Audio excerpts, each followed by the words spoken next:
A millionaire gave money to a homeless woman. But the next day, he found her at his lover's grave, who died 18 years ago. Before we dive into the story, make sure to hit that like button and subscribe so you won't miss the next stories. Stay tuned until the end, things are about to get intense. Now, let's get into it. David Carter stepped out of the sleek glass tower, the weight of the evening's meeting clinging to his mind like the humidity in the air.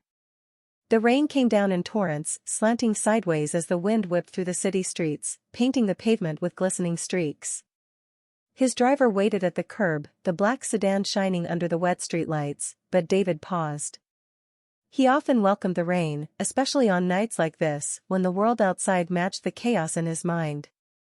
Deals were closing, stocks were rising, and he should have felt triumphant, but lately, the usual satisfaction from conquering yet another business venture felt empty.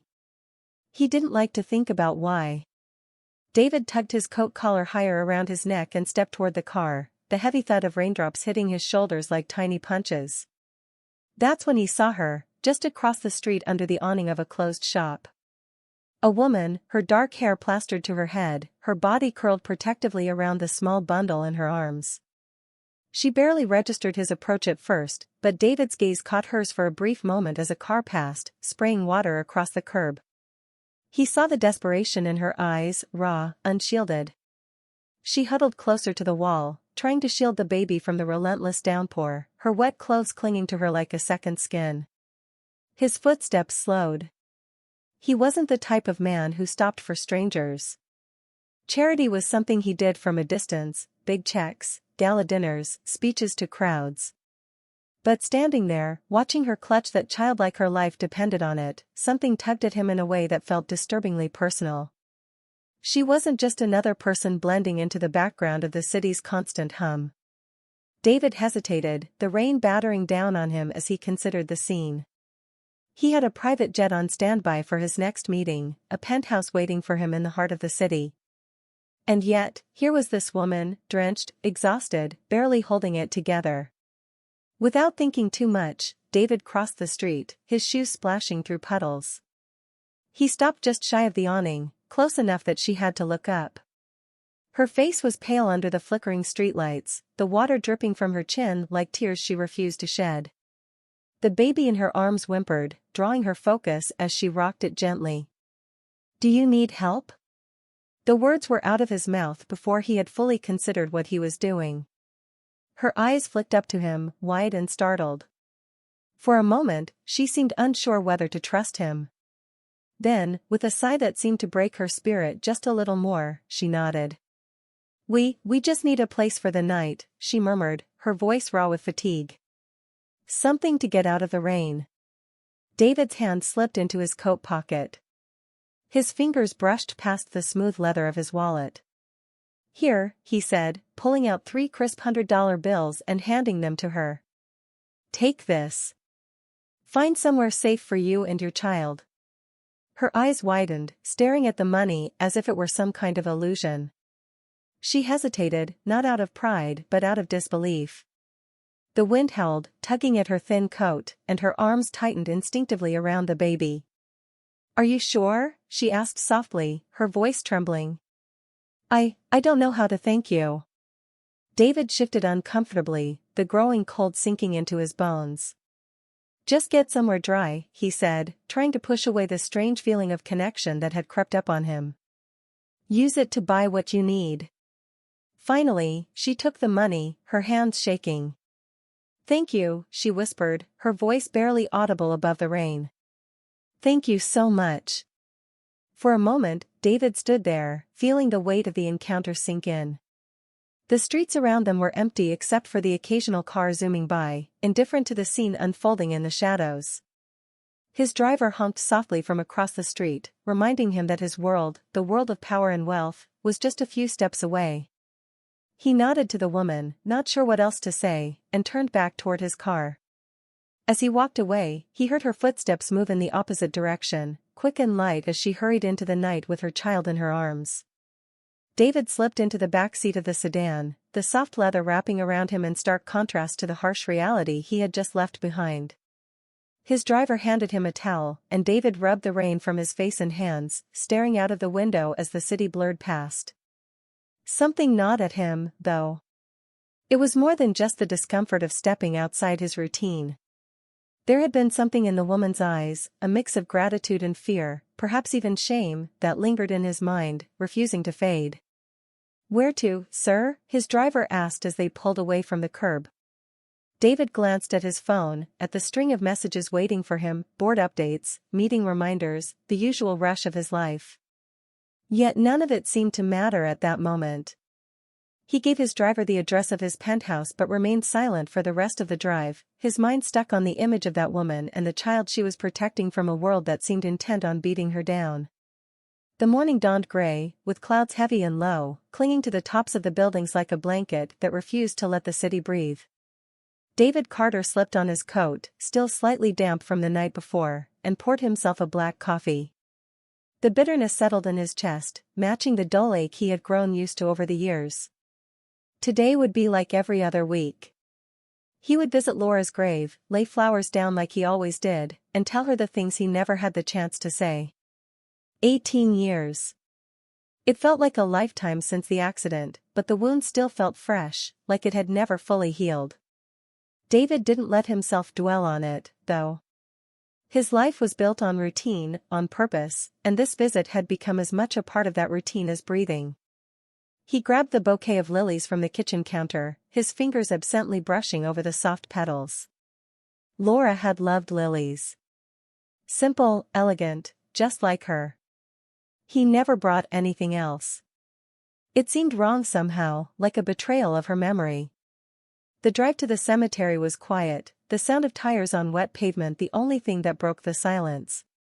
When David arrived, the air was cool, the grass still wet from last night's rain.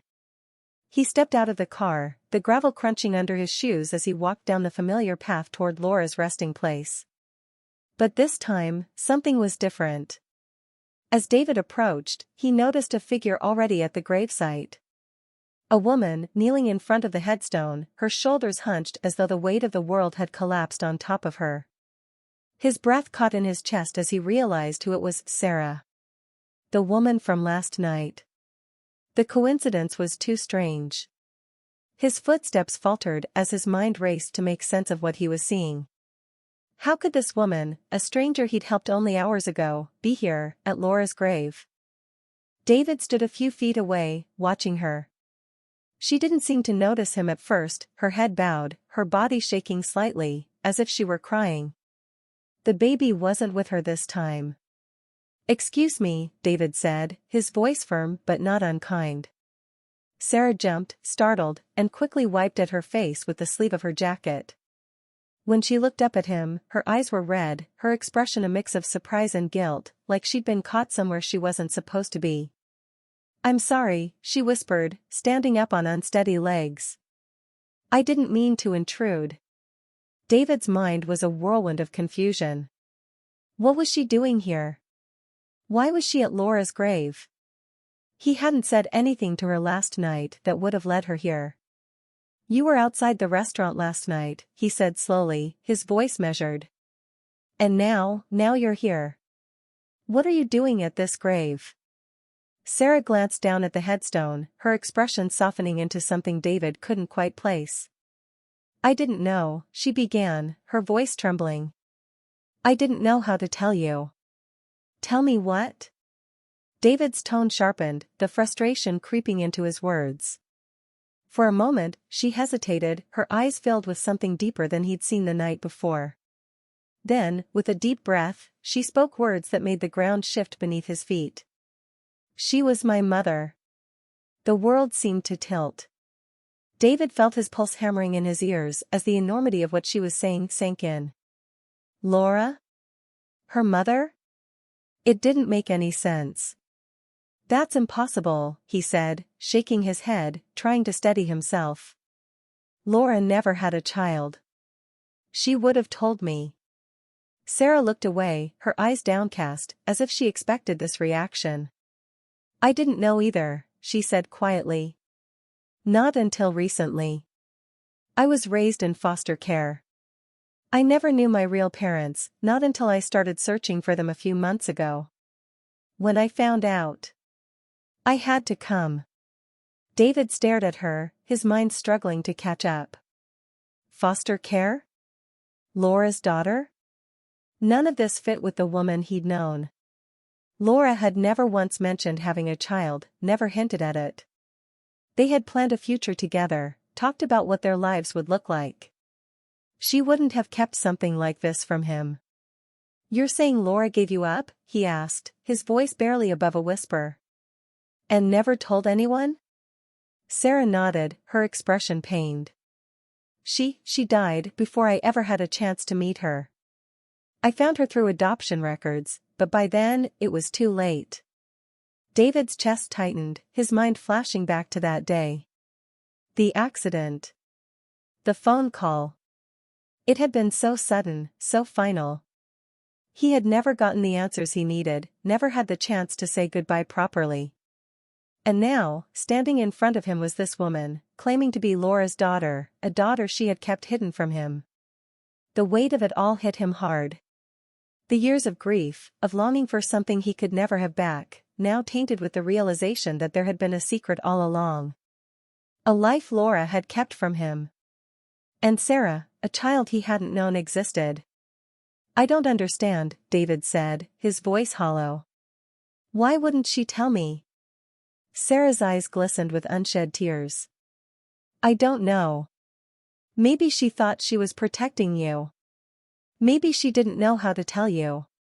David felt a surge of emotions welling up inside him: anger, confusion, sorrow. He had spent years mourning Laura, building a life without her, and now this stranger had come into his world, pulling back the curtain on a truth he wasn't sure he was ready to face. "You should go," he said quietly, his gaze turning back to the headstone. "I need time to think." Sarah opened her mouth as if to say something, then closed it again. She looked at him one last time, a mixture of sadness and understanding in her eyes, and then she turned and walked away, leaving David alone with the crushing weight of this new reality. David Carter couldn't shake the heaviness that had settled over him since the encounter at Laura's grave. The bouquet of lilies he had brought now sat forgotten on the kitchen counter, their soft fragrance clashing with the sour taste that had been left in his mouth after Sarah's revelation. He paced the length of his living room, unable to make sense of what she had told him. Laura was her mother? The words kept circling in his head, bumping into walls of disbelief and confusion.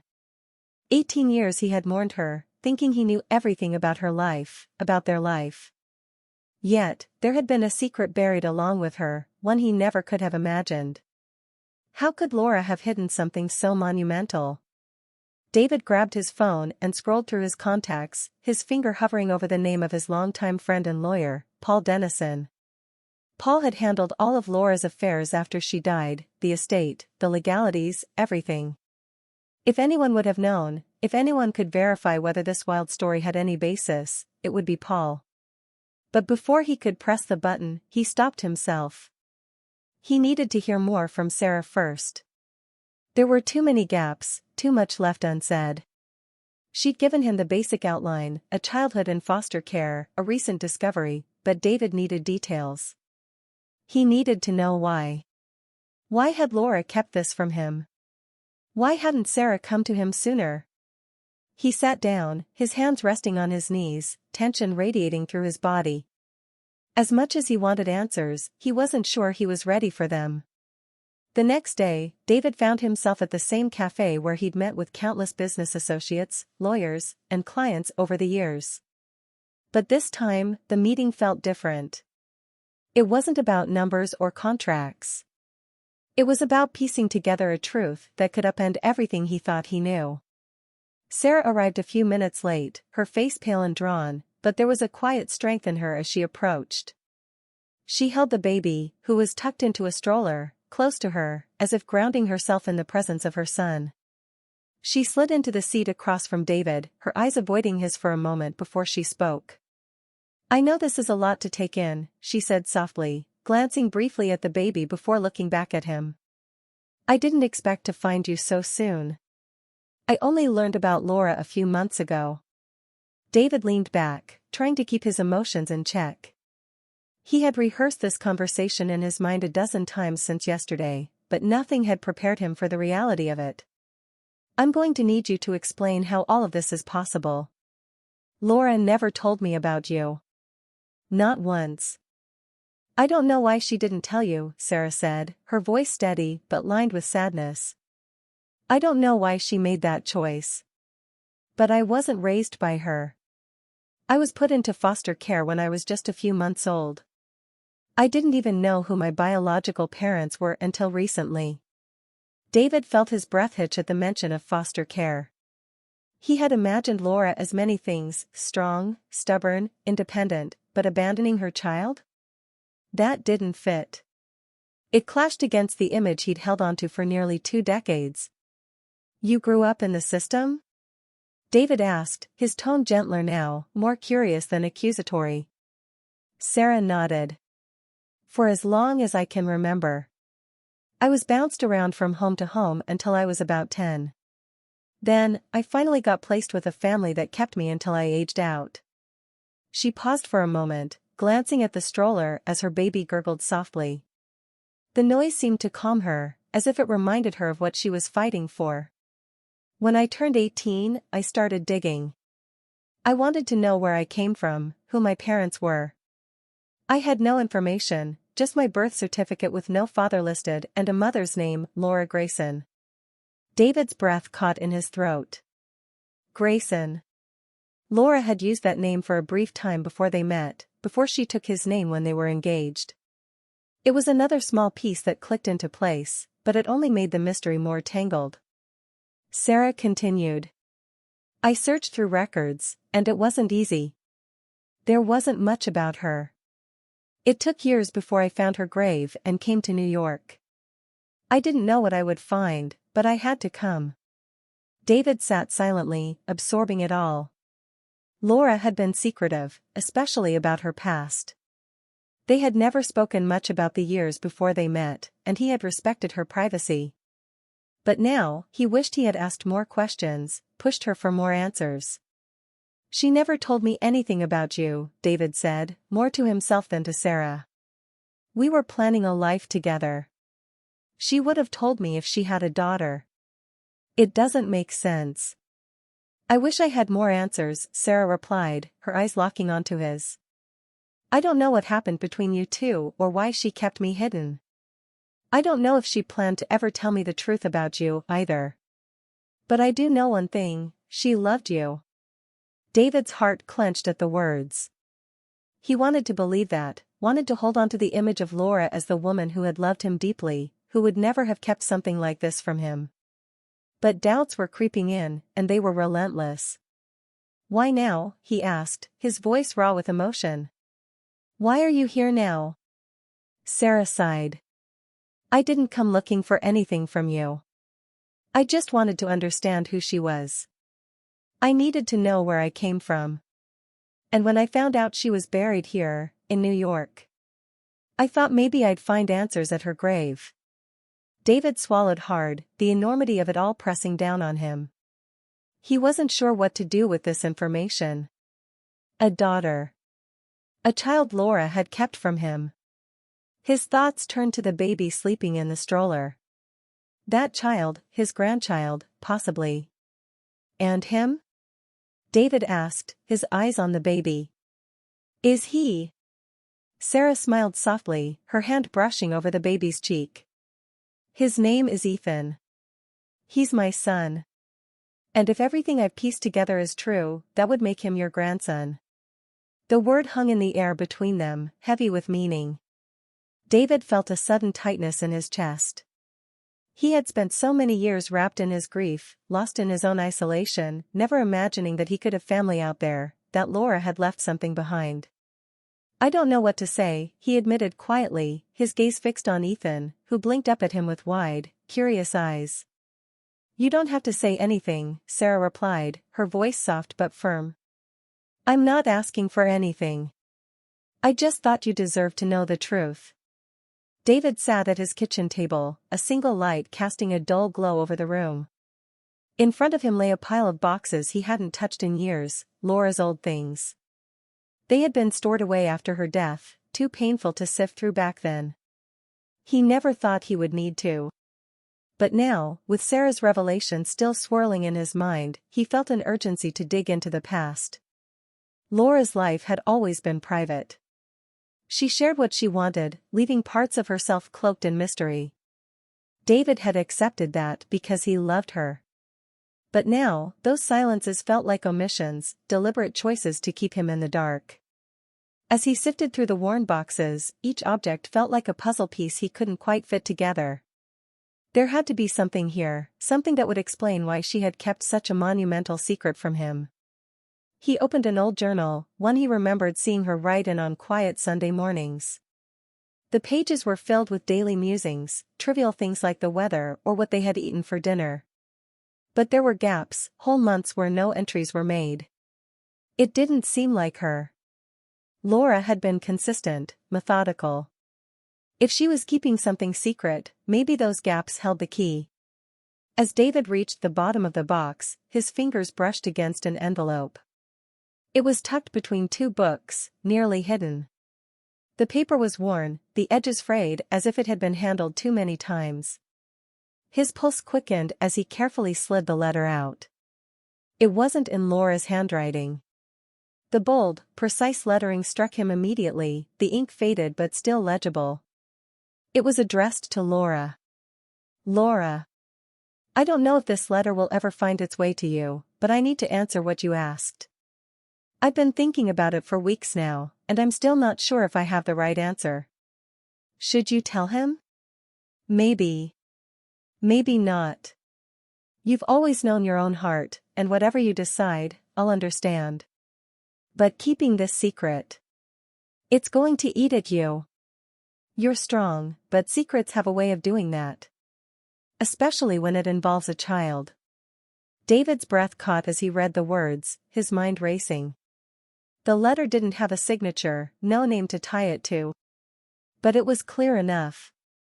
It was in response to something Laura had written, something that dealt with a secret, and that secret was a child. Sarah. His hand shook as he set the letter down on the table, a sinking feeling washing over him. Laura had known. She had reached out to someone, perhaps a friend, maybe a confidant, and had asked them for advice. But she hadn't asked him. She hadn't trusted him with the truth. David stood up, needing to move, to shake the tension building inside him. He paced the length of the room, his thoughts chaotic.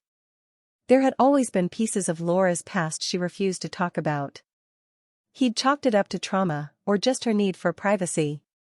But now it felt like betrayal. She had carried the weight of this secret their entire relationship, and not once had she considered sharing it with him. He grabbed his phone, scrolling through his contacts until he landed on a familiar name, Paul Dennison. His lawyer, and more importantly, his close friend who had been there when Laura died, handling the estate, the funeral, all the difficult logistics David hadn't had the strength for at the time. Paul had known everything, or so David had thought. He dialed the number, pacing as the phone rang.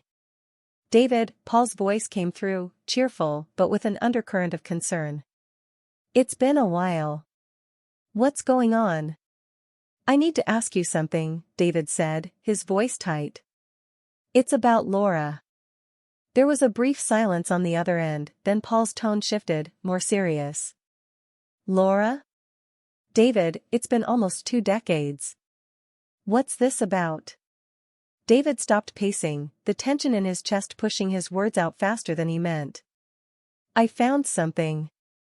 A letter.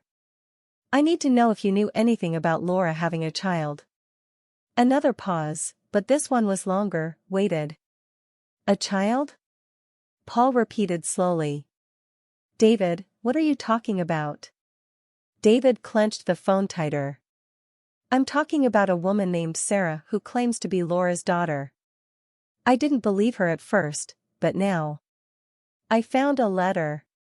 Laura knew about her. She hid it from me, Paul. Did you know anything about this? Paul exhaled heavily. I handled Laura's estate, her finances, everything, but no, David, I never came across anything about a child. Are you sure this woman isn't? She's not lying, David interrupted. At least, not about the facts. I had no reason to believe her, but now, his voice trailed off, frustration biting at his words. Now I'm not sure what's true anymore. Paul was silent for a moment before speaking again. Look, I can help you dig deeper. There are ways to find out if there were legal records, adoption papers, anything that might give you the full picture. But, David, are you ready for what you might find? Laura had her reasons for keeping things quiet. Sometimes people bury secrets because they think it's best. Best for who? David snapped, the bitterness creeping into his voice. Best for her? What about me? I don't know, David, Paul said gently. But I'll look into it. We'll find out the truth. After hanging up the phone, David felt no relief. In fact, the gnawing feeling in his gut had only grown worse. He sat down again, staring at the letter, the words blurring in his vision. This was the last thing he had expected, an unraveling of the life he had built with Laura. But the truth was there, laid bare in front of him, whether he was ready to face it or not. David knew one thing for certain. He had to keep digging. He needed to understand why Laura had made this choice, why she had kept Sarah a secret from him, and what that meant for his life now. But no matter how many answers he found, he feared the biggest question would remain unanswered. Would he ever forgive her for it? He closed the box of Laura's things, his chest tight with the weight of everything he had discovered. Tomorrow, he would call Sarah. He wasn't sure what he would say, but he needed to speak with her again. They had more in common now than either of them could have ever imagined. David sat in the cafe again, the same one where they had first spoken. The sun was low, casting long shadows across the street outside, but inside, everything was still. He drummed his fingers on the table, waiting for Sarah to arrive. The letter had left him raw, a mix of emotions he didn't know how to process. There were too many gaps in the story, too many things that didn't line up. He needed more information, more proof, before he could allow himself to believe this woman was really Laura's daughter. And that was where the skepticism crept in. As much as he wanted to know the truth, there was a part of him that resisted it. It was easier to think Sarah was mistaken, or maybe even deceiving him, than to face the fact that Laura had kept such a massive secret. The door swung open, and Sarah walked in, pushing a stroller. She looked less guarded this time, though still hesitant, and David saw the faint hope in her eyes as she approached. The baby, Ethan, was awake, gurgling softly and reaching for the bright lights above him. David's chest tightened as he watched the child, a sharp reminder of what he had missed out on. "Hi," Sarah greeted him quietly, sliding into the seat across from him. She offered a small smile, but the tension between them was palpable, the weight of their last conversation still hanging in the air. "Hi," David replied, clearing his throat.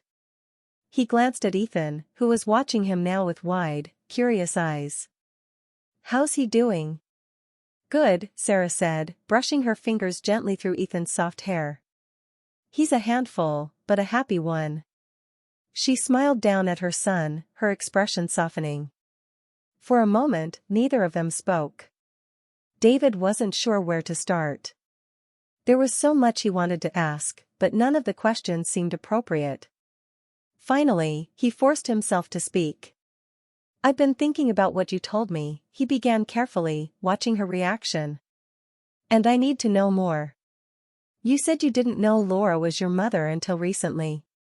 What was your life like before that?" Sarah glanced down at her hands, twisting her fingers together nervously. "It wasn't easy," she admitted. "I don't have many memories of my early childhood. I was moved around a lot, different homes, different families. Some were kind. Others," she trailed off, her eyes distant, as though she were seeing something she didn't want to remember. "Others weren't." David's stomach tightened. He had read about the foster care system, heard horror stories about children slipping through the cracks, but hearing it from someone sitting across from him, someone who might be his daughter, made it hit differently. "I never really felt like I belonged anywhere," Sarah continued quietly. It wasn't until I was about 10 that I was placed with a family who kept me. They weren't perfect, but they were better than most. At least they tried to make me feel like I was part of something. David couldn't imagine growing up like that. His own childhood had been stable, comfortable, with parents who loved and supported him. He had taken it for granted. Listening to Sarah now, he felt a flicker of guilt for the life he'd had, the life that had been denied to her. "I'm sorry you had to go through that," he said softly, meaning every word. Sarah shrugged, as if brushing it off. "It's not your fault. It's just how things were. And when I turned 18, I started searching for answers. I wanted to know who I really was, where I came from. That's when I found Laura's name on my birth certificate. But by the time I tracked her down, it was too late." David leaned forward, his voice thick with emotion. "She never told me about you. Not once." "I believe you," Sarah said quietly. "I don't think she ever planned to. Maybe she was ashamed, or maybe she thought it was too complicated by then. I don't know. But I don't blame her. She made the choice she thought was right, for whatever reason." David wasn't sure how to respond to that. The bitterness he felt toward Laura for keeping this secret was hard to shake, but at the same time, he couldn't help but wonder what had driven her to make that choice. He might never know the full story. "Look," David began after a moment, "I want to believe you, Sarah. But this is a lot to take in. And I need to be sure. I need to know for certain that you're my daughter." Sarah met his gaze, her expression calm but resigned. "I understand," she said. "You want a DNA test." David nodded, relieved that she hadn't taken offense. "It's not that I don't trust you. It's just—" "I know," Sarah interrupted softly.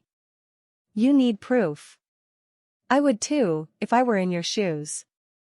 Ethan let out a small cry, pulling Sarah's attention away for a moment. She picked him up, bouncing him gently on her knee to calm him. David watched them, the way Sarah instinctively soothed her son, the way Ethan relaxed in her arms. There was something familiar about it, something that stirred in him, though he couldn't quite place it. "While we're waiting for the test results," Sarah said, looking back at him, "I'd like to keep talking. I want to get to know you. And I want you to get to know us." David hesitated, unsure if he was ready to open that door. It was one thing to agree to a DNA test, to approach this logically. It was another to start forming emotional bonds before he had the answers. But as he looked at Ethan, who was now reaching for the salt shaker on the table, David felt a pull he couldn't ignore. "All right," he said finally. "We'll keep talking." They met a few more times over the following weeks. Sarah shared more about her life, the ups and downs of growing up without a stable family, the challenges of raising Ethan on her own. And slowly, cautiously, David began to open up too, sharing pieces of his life with Laura, the good and the bad, the moments that had shaped him into the man he was now. And then there was Ethan. The child had a way of softening the edges, breaking through the tension with his wide-eyed curiosity and innocent smiles. Each time David met with them, he found himself more drawn to the little boy, more invested in his future. He caught himself wondering what it would be like to be a grandfather, to have that kind of connection after so many years of solitude. The results of the DNA test would come soon enough. But for now, David allowed himself to enjoy the moments. He wasn't sure where this path would lead, but for the first time in a long time, he felt like he wasn't walking it alone. Chapter 6: The Results and a New Discovery. David stared at the envelope on his kitchen table, the edges slightly frayed from where he had been tapping his fingers nervously. The DNA test results had arrived earlier that afternoon, dropped into his mailbox with no fanfare, no warning. Just an ordinary white envelope carrying the weight of an extraordinary truth. He had spent the last few weeks convincing himself that he could handle the outcome, whatever it might be. But now, with the envelope sitting in front of him, David wasn't so sure. His heart pounded in his chest, each beat a reminder of what was at stake. He had spent his life making decisions based on facts, on logic. But this was different. This wasn't a business deal. It was his life. Taking a deep breath, David tore open the envelope, the paper slicing easily. Inside, the folded document stared back at him, its clean, clinical lines and printed results stark against the turmoil in his mind. His eyes skimmed the words until they landed on the only sentence that mattered: the probability of paternity is 99.9%. David exhaled sharply, his body slumping back into the chair as the truth settled over him. Sarah was Laura's daughter. His daughter. The fact that had been hinted at, suspected, and feared, was now confirmed. He should have felt something, a rush of emotion, a sense of closure, but instead, all he felt was a deep, quiet ache. Laura had kept this from him. Sarah was the proof of a life he never knew existed, a life that had been hidden for reasons he still didn't fully understand. David folded the letter and placed it back into the envelope, his mind racing. He wasn't sure what his next step should be. Should he call Sarah? Should he tell her that it was official? He had told her about the test, about his need for confirmation, and she had understood. But now that the results were in front of him, the next move felt heavier than he had anticipated. Instead, David reached for his phone, his hand shaking slightly as he dialed a number he hadn't called in a long time. William Pickett, his business partner for nearly 2 decades, had been by his side through the rise of their company, through financial highs and lows, through Laura's death. William had known Laura even before David had met her. They had gone to the same high school, though David had never thought much of it before. But now, with the letter from Laura's past, there was a lingering suspicion that wouldn't let go. David needed to talk to him, to find out why William's name seemed to be tied to a secret that had just shattered his world. William picked up on the second ring. "David," he said, his voice warm but casual. "Been a while. How are you?" "I'm fine," David said, though the tension in his voice betrayed him. "I need to talk to you about something. Can we meet?" "Of course," William said without hesitation. "What's going on?" "I'd rather talk in person," David replied, his tone clipped.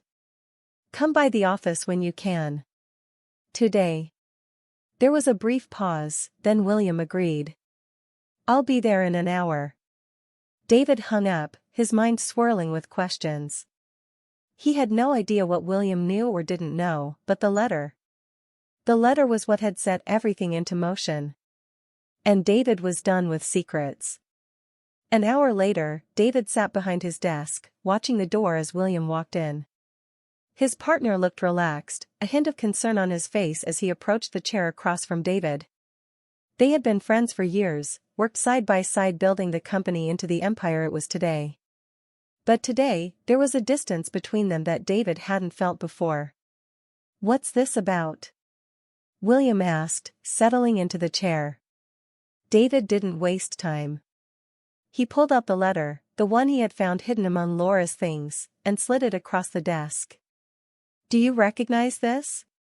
William's brow furrowed as he picked up the letter, scanning the contents. His eyes widened slightly, but he didn't seem shocked. More like resigned. He set the letter down and leaned back in his chair, letting out a long sigh. "I was wondering when this would come up," William said softly. David's stomach twisted. "You knew?"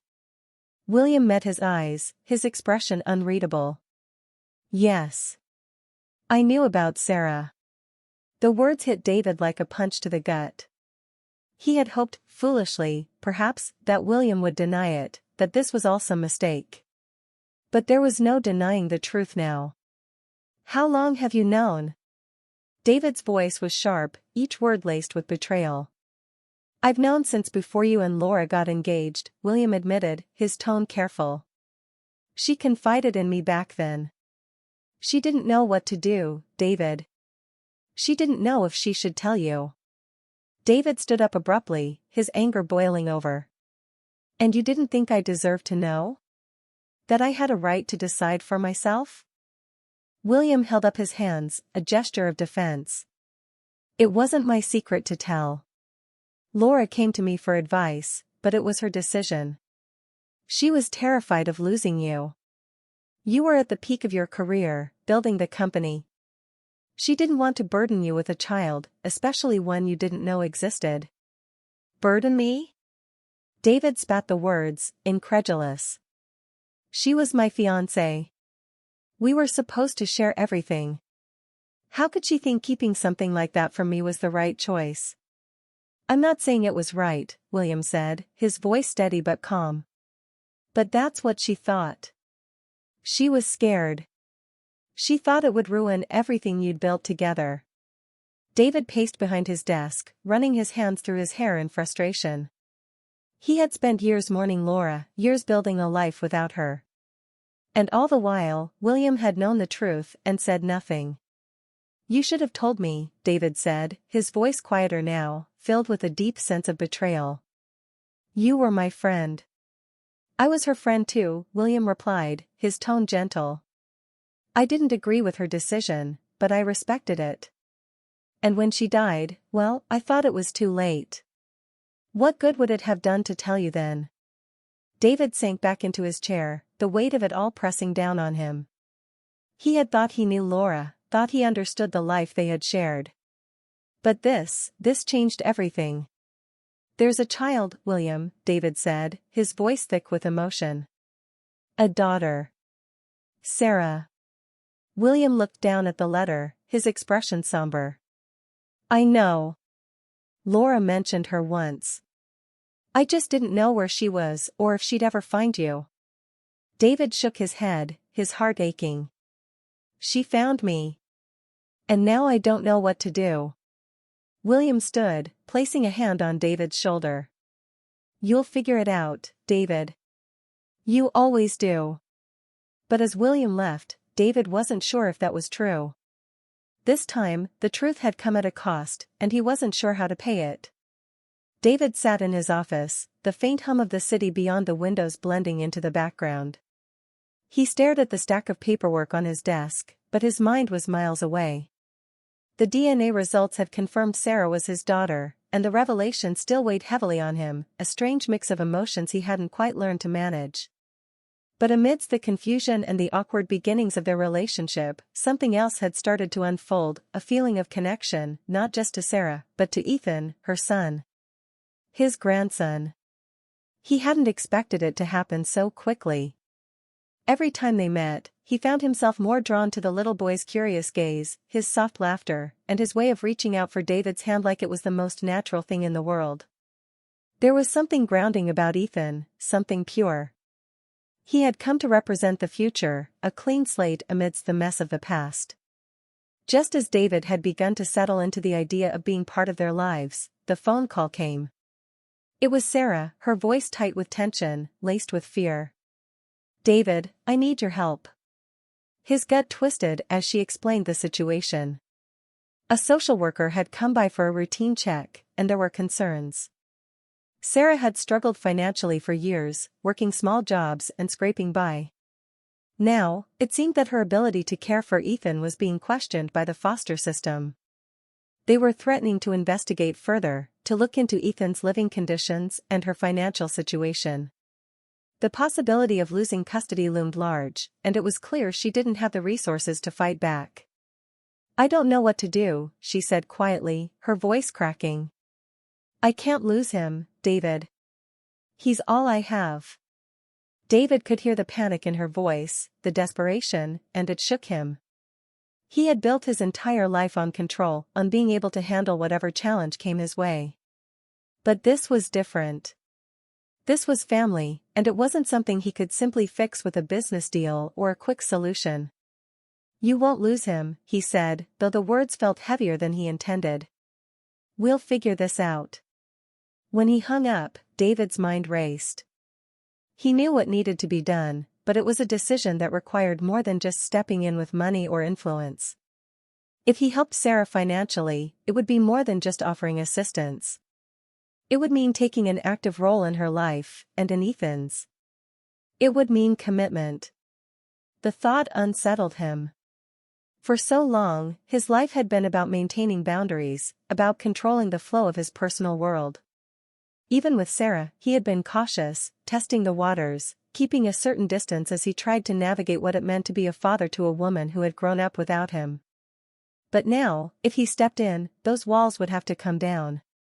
That night, David couldn't sleep. He paced the length of his penthouse, the city lights casting faint shadows across the walls. His mind went back to his conversation with William, the betrayal he still hadn't fully processed. William had known about Sarah, about the life Laura had hidden from him, and hadn't said a word. And now, David found himself in a position where secrets had consequences he hadn't anticipated. Ethan. He couldn't let this child be torn away from the only family he knew. But if he helped, if he stepped in, there would be no going back. He would be committing himself to a future with Sarah and Ethan, a future where he would have to let go of the past and embrace the responsibility of being a father and a grandfather. The decision weighed on him as he finally collapsed into bed, but even as he drifted off into a restless sleep, the answer was already forming in his heart. The next morning, David met with Sarah at a small cafe, the same one where they had first started talking. She looked exhausted, the weight of the situation pressing down on her thin shoulders. Ethan sat in his stroller, oblivious to the tension, his little hands reaching for the toy car she had placed in front of him. "Thank you for meeting me," Sarah said, her voice soft but strained. David nodded, taking a deep breath before speaking. "I've been thinking about what you told me. About Ethan, about the foster system getting involved. I'm not going to let them take him from you, Sarah." Her eyes filled with a mixture of relief and uncertainty. "But how? I don't have the resources to fight this, David. They'll take one look at my finances, at where we live, and—" "They won't," David interrupted gently. "Not if we take control of the situation. We need to show them that you have stability, that you're capable of providing for Ethan. And if that means me stepping in to help, then that's what I'll do." Sarah looked at him, her eyes wide with surprise. You'd help me? Financially?" "Yes," David said firmly. "But it's not just about money. If I help you, we need to work together. I can offer financial support, give you a safe place to live, but you have to let me be part of this. Not just for Ethan's sake, but for yours too." Her expression shifted, a mix of gratitude and hesitation. "I don't want you to feel like you have to do this out of obligation." "I'm not," David said, his voice softening. "I'm doing this because I want to. Because Ethan deserves stability. And because you're my daughter, Sarah. I want to help you, not just as a fix, but because we're family." Sarah stared at him, her eyes filling with tears she quickly wiped away. "I never expected this, David. I never thought I'd have family." "You do now," David replied, his heart heavy but resolute. "But you have to let me help. We can't go into this halfway." For a long moment, Sarah was silent, clearly processing the magnitude of what he was offering. She looked at Ethan, who was now happily babbling in his stroller, completely unaware of the gravity of the situation. Finally, she nodded. "All right," she said quietly. David felt the weight of the decision settle over him, but along with it came a strange sense of peace. This wasn't the path he had envisioned for himself, but it was the one in front of him. And for the first time in a long time, he felt a sense of purpose that went beyond business, beyond success. It was about family, about finally stepping into the role he had been avoiding for too long. They talked for a while longer, making plans for the next steps. David would arrange for a lawyer to help with the legal side of things, and he would make sure Sarah and Ethan had everything they needed to present a stable, secure life. But beyond the practicalities, there was something else happening, an unspoken understanding between them, a connection that had begun to take root. As they left the cafe, David glanced down at Ethan, who was now fast asleep in his stroller, his tiny chest rising and falling peacefully. David smiled to himself, feeling the unfamiliar but welcome warmth of hope begin to take hold. David Carter had always believed that control was the key to success.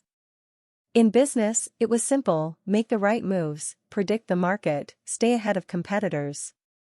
But family family wasn't a business deal, and for the first time in his life, David found himself navigating unfamiliar territory where control wasn't so easily gained. After their meeting at the cafe, the gravity of what he had promised Sarah began to settle in. The offer to help her financially wasn't something he had made lightly, and as he sat in his office, staring at the city skyline through the floor-to-ceiling windows, he felt the weight of his decision pressing down on him. This wasn't just about money or helping his daughter keep her son, this was about stepping into a role he hadn't anticipated, a role he wasn't sure he was ready for. The phone rang, breaking his thoughts, and David reached for it, half expecting it to be his assistant with another update on some contract or merger. But it was Sarah. "Hey," her voice came through, soft and uncertain. "I've been thinking about what you said. About the house." David straightened in his chair. "You've made a decision?" There was a pause on the other end of the line, and he could almost hear her weighing her words. "Yes. I've thought about it a lot. I don't want to rely on anyone else, David. I've worked hard to be independent, to take care of Ethan on my own. But I know that I can't keep him safe without help. So, I'm going to take you up on your offer." David let out a breath he hadn't realized he was holding. Relief washed over him, but it was quickly replaced by a sense of unease. This was the right thing to do, but it wasn't going to be easy. "I'm glad you decided to," he said, trying to keep his voice steady. "I know this isn't how you imagine things, but I want you to know I'm serious about helping. I'm not just offering a roof over your head. This is about giving you and Ethan a chance to build something stable." "I understand," Sarah said quietly. "But I have to be honest, this is hard for me. I'm used to taking care of things on my own, even when it wasn't enough. I don't want to feel like I'm depending on you for everything." David leaned forward, resting his elbows on the desk. "I get that. And I respect it. But this isn't just about you now, Sarah. It's about Ethan, and he deserves to grow up with security. You deserve it too. You're not alone anymore." The words hung between them, heavy with meaning. David wasn't sure what kind of father he could be, especially after so many years of living a life built around solitude and work. But this was a step he was willing to take, despite the uncertainty. "When would you like to move in?" he asked, shifting the conversation back to logistics, something more manageable. There was a slight pause, then Sarah spoke again, her voice soft but determined. "As soon as we can. I don't want to drag this out." David nodded, though she couldn't see him. "I'll make arrangements. We'll get everything ready for you." After they hung up, David sat back in his chair, rubbing a hand over his face. This was happening. Sarah and Ethan were going to move into one of his properties, an elegant townhouse just outside the city. It was fully furnished, quiet, and secure, the perfect place for them to start fresh. But as much as David had arranged everything with precision and care, he knew this wasn't just about providing a place to live. This was about creating a relationship with his daughter, a connection that had been lost before it even had a chance to begin. The next few days moved quickly. David's team handled the logistics, preparing the townhouse for Sarah and Ethan, ensuring everything was ready for their arrival. David spent his evenings thinking about how to approach this new chapter in his life. It wasn't just about being a provider. He didn't want to be some distant figure in the background of their lives. But he also didn't know how to be the father Sarah needed. When moving day came, David was there to greet them, standing on the front steps of the townhouse as Sarah pulled up in a small, worn car. He watched as she got out, lifting Ethan from his car seat, her eyes filled with a mix of gratitude and apprehension. "This place it's beautiful," she said, her voice tinged with surprise as she looked up at the house. "Are you sure this isn't too much?" David shook his head, offering her a reassuring smile. "It's exactly what you and Ethan need. Come on, let's go inside." He opened the door and let them step in first. Sarah's eyes widened as she took in the spacious living room, the gleaming kitchen, and the light-filled rooms beyond. Ethan squirmed in her arms, reaching for the colorful toys David had placed in the corner. This feels unreal, Sarah murmured, walking slowly around the room, taking it all in. I've never lived anywhere like this. David watched her, his heart heavy. You deserve it, he said simply. But as the day went on, and they began settling into the house, David felt the growing complexity of their new arrangement.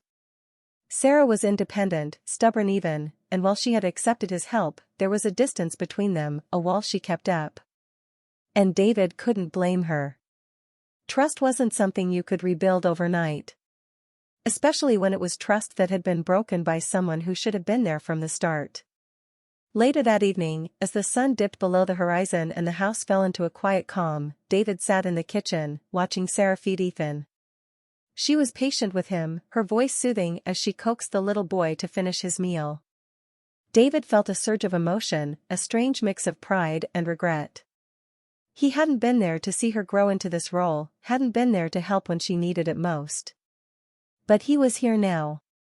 And maybe, just maybe, that was enough. Sarah, he said softly, breaking the silence. She looked up, her eyes meeting his.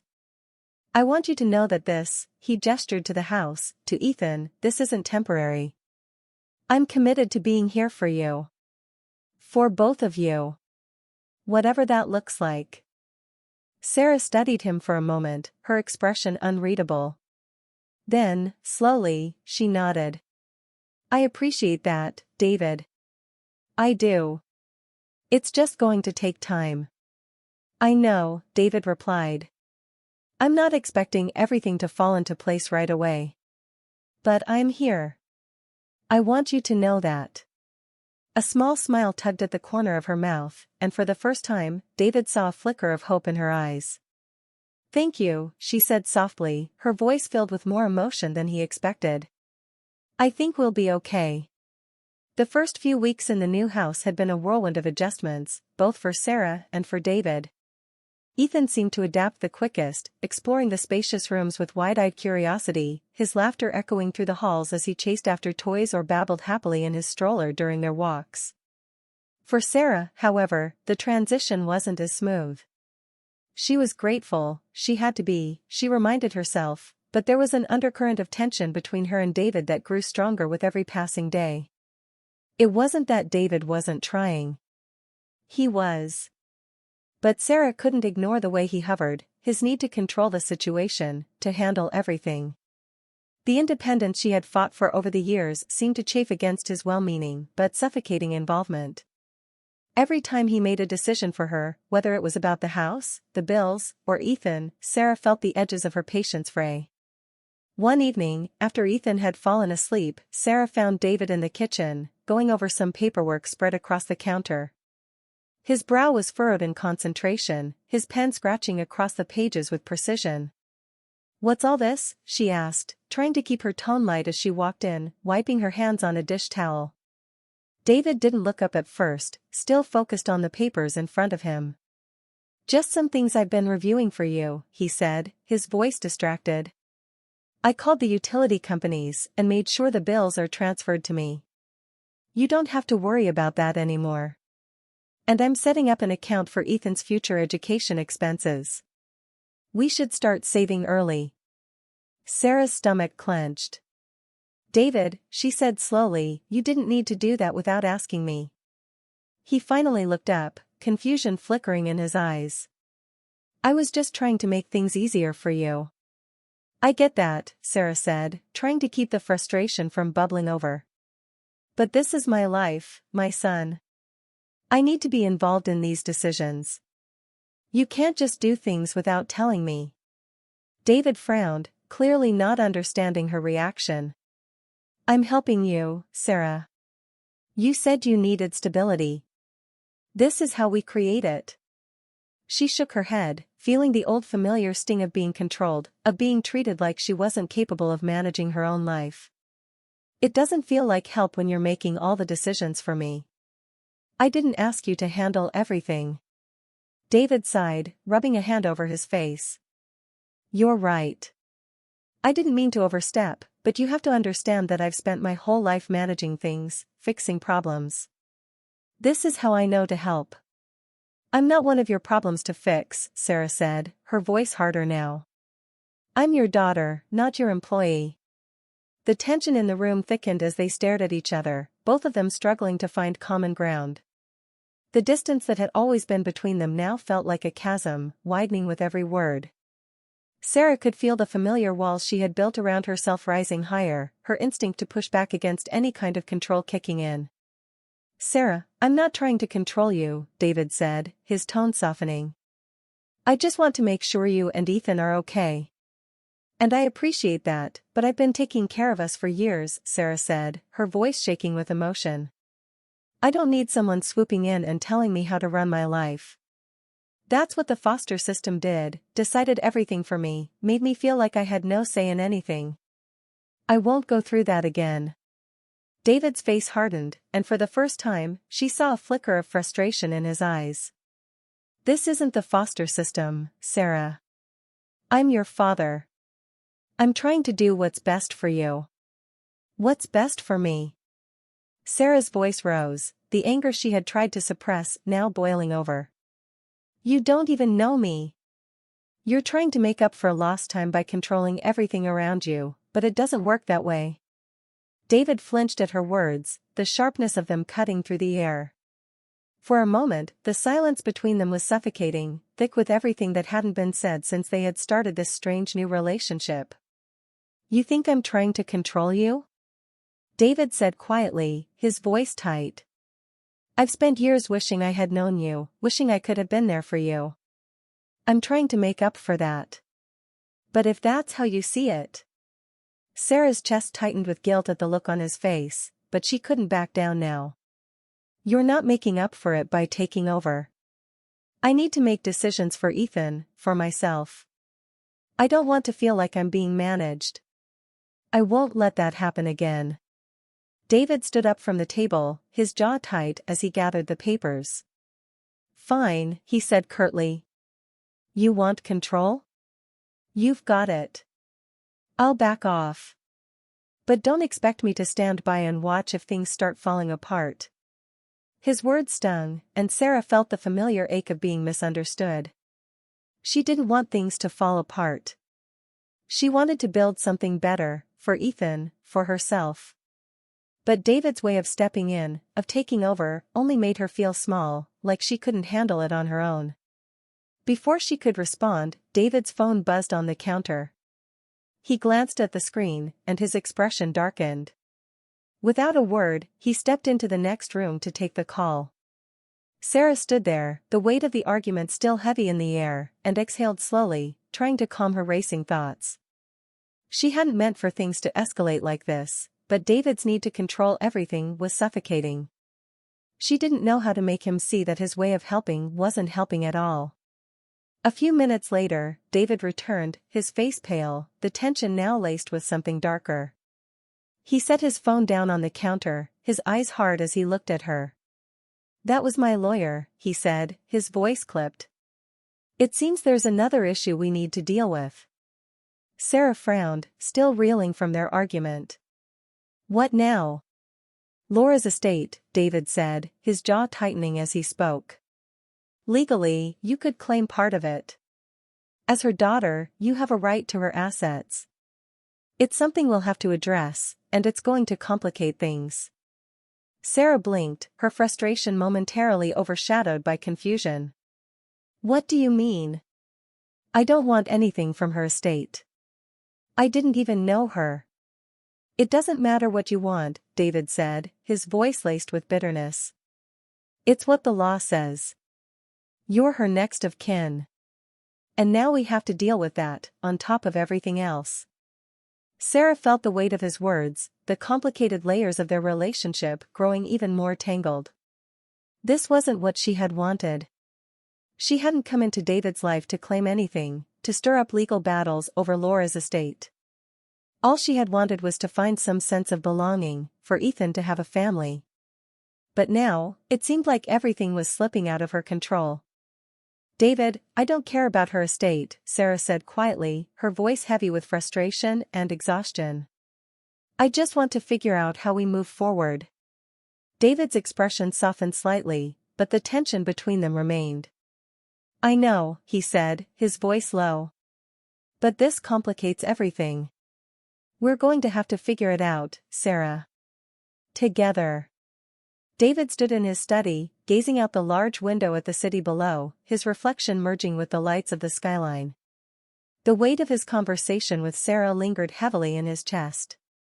The tension between them, the words spoken in anger, had opened his eyes to something he hadn't wanted to admit. He had been trying to control everything.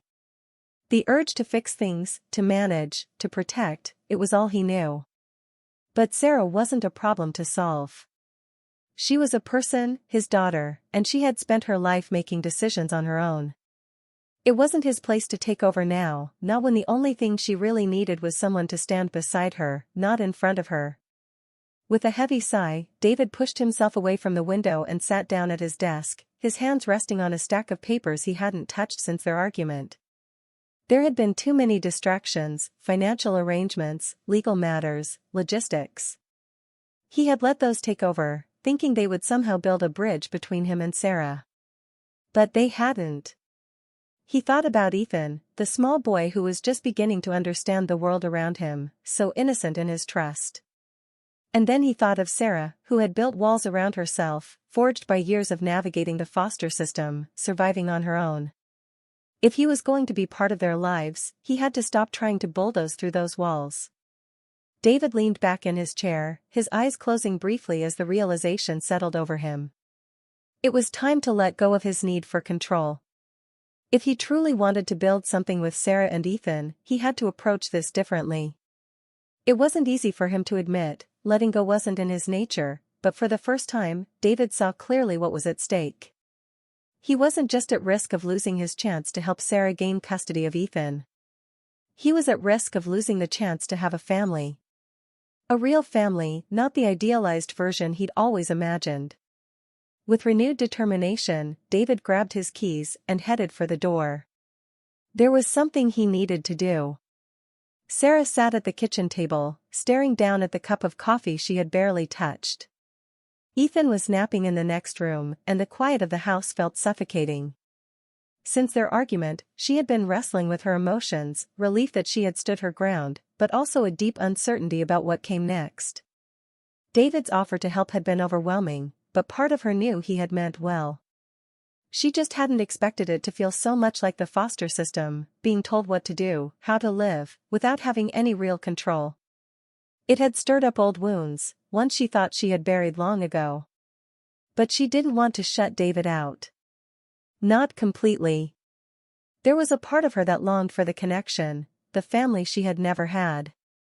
But she needed him to see her, to understand that she wasn't a child who needed to be managed. She was a mother, doing her best for Ethan. Just as she was lost in thought, there was a knock on the door. Sarah's heart skipped a beat as she stood up, walking over to open it. When she saw David standing there, his expression a mix of regret and resolve, her stomach twisted.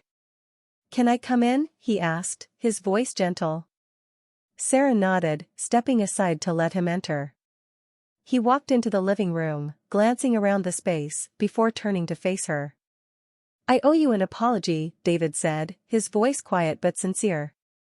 "I've been thinking a lot about our argument, and I realize I've been going about this all wrong." Sarah folded her arms, not quite sure what to say. She appreciated his words, but she needed more than an apology. "I wanted to help you and Ethan," David continued, his eyes meeting hers, "but I was too focused on doing things my way. I didn't listen to what you needed. And that was wrong." Sarah bit her lip, her defenses wavering. "It's not that I don't want your help, David. I do. But I need to be part of the decisions. I can't just let you take over my life. I've spent too long fighting to keep control of it." David nodded, taking a step closer. "I understand that now. And I promise, I'll do better. I don't want to control your life. I want to be in it. I want to support you, not dictate things. I'm sorry I made you feel like I was trying to take over." For the first time since their argument, Sarah felt a small sense of relief. She could see the sincerity in his eyes, the weight of his words settling over her. Maybe they could make this work after all. There's something else, David said, his voice softening. I talked to my lawyer about the legal situation with Laura's estate. It complicates things, but we'll handle it. What matters right now is that we focus on Ethan and making sure you get permanent custody. I'm going to be there for you, every step of the way. I'll speak on your behalf at the court hearing, and we'll do this together. Sarah felt a knot loosen in her chest at his words.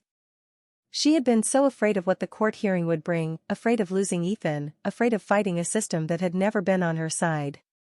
But hearing David say he would stand with her made all the difference. Thank you, she said, her voice barely above a whisper. David stepped closer, his eyes softening. You don't have to thank me, Sarah. I should have been here sooner. But I'm here now. And I'm not going anywhere. The day of the court hearing arrived, and David stood beside Sarah as they entered the courtroom. The weight of the moment pressed down on them both, but David had never felt more certain of his decision. This wasn't about control or obligation. It was about family. The proceedings were tense, the social worker outlining concerns about Sarah's financial instability and past experiences in the foster system. But David was prepared. When it was his turn to speak, he stood tall, his voice steady as he defended Sarah's ability to care for Ethan. Sarah is one of the strongest people I've ever known, David said, his eyes locking with the judge's. She's fought her whole life to provide for her son, and she's done it with grace and determination. She's capable, she's loving, and Ethan deserves to grow up with his mother. His words carried weight, and as the judge listened, Sarah felt the tension begin to lift. When the final ruling came, it was in her favor. She was granted permanent custody of Ethan. As they left the courtroom, Sarah turned to David, tears brimming in her eyes. I couldn't have done this without you. David smiled, a warmth spreading through him. We did this together. And that's how it's going to be from now on. As they walked out of the courthouse, with Ethan babbling happily in his stroller, David felt something he hadn't felt in years, hope. This was the beginning of something new, a family forged not by blood alone, but by choice, by love, and by a bond that had grown stronger with every step.